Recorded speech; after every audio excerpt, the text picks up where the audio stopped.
Hello at welcome dito sa YouTube channel ko. Ngayon ay DIY muna tayo kaya wala munang intro.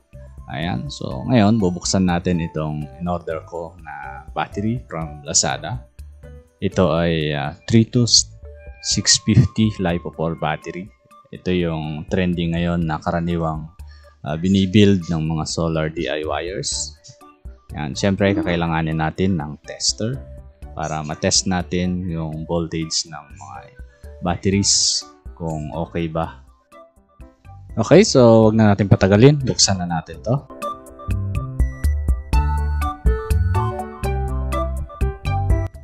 Okay, so ayan yung battery holder natin para maganda at intact yung i-build natin.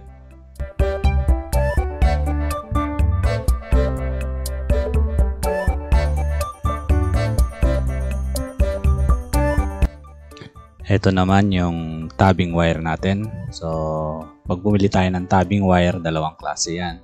Kapag i-build natin ay hindi natin lalagyan ng battery holder. Kailangan, ang bibiliin natin ay yung 33mm. Pero pag maglalagay tayo ng battery holder, kagaya ng pinanong kanina, yung una natin binuksan, yung kulay black, kailangan ang bilihin natin ay yung 34.5mm.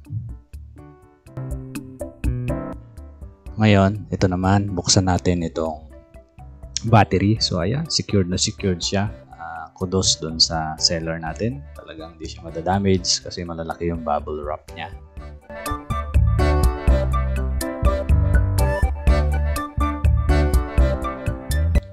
Siyempre, bibilangin muna natin yan kasi dapat 32 pieces to para mabuo natin yung 48 ampere hour na battery pack natin. Yun ay kung totoo yung kanilang advertisement na bawat cell ay mayroong 6,000 milliamp hour. Ngayon, tetest naman natin bawat cell. Sa pagkakaalam ko, ang resting voltage nito ay 3.2. So dapat bawat cell at least nasa 3.2 yung kanyang voltage para masabing okay pa yung battery. Dapat hindi rin siya bababa sa 2.65 kasi pag bumaba pa sa 2.65 volts, ibig sabihin wala na, sira na talaga yung battery na yun.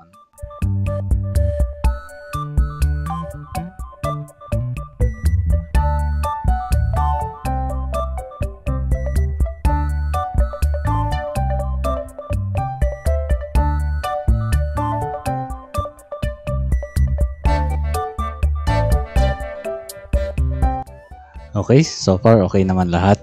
3.3 volts halos lahat. Meron lang ako na measure na 3.29 volts. Okay lang din naman yon kasi nasa range pa rin ng magandang voltage. Okay, all in all, maganda tong battery to. At ayan yung seller natin. Take note, hindi po ito sponsored. Natuwa lang ako at maganda talaga yung quality ng battery nila. Siyempre, hindi mabubuo yan kung wala tayong active balancer at BMS, kaya umorder na rin ako sa Lazada. Hindi ko napansin, overseas pala yung napag-orderan ko. Ayan. Kaya nung dumating, meron na siyang bukas. Gawa siguro ng custom para ma-check nila kung ano yung nasa loob. Ayan yung BMS natin.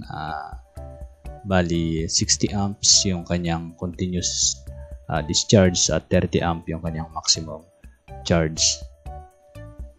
Siyempre, doon ko yan nabasa sa description kasi hindi naman ako marunong magbasa ng Chinese character. Ito yung kasama niyang wires at yung active balancer naman natin. Ayan, nakabox siya. So, ito ay 5 amps and 4S din. Kaparehas ng BMS. Okay. So, mukhang good naman yung quality niya. Matetest natin to pag binild natin. So, abangan ninyo, i-build natin itong battery na to. Hanggang dyan lang muna and thanks for watching.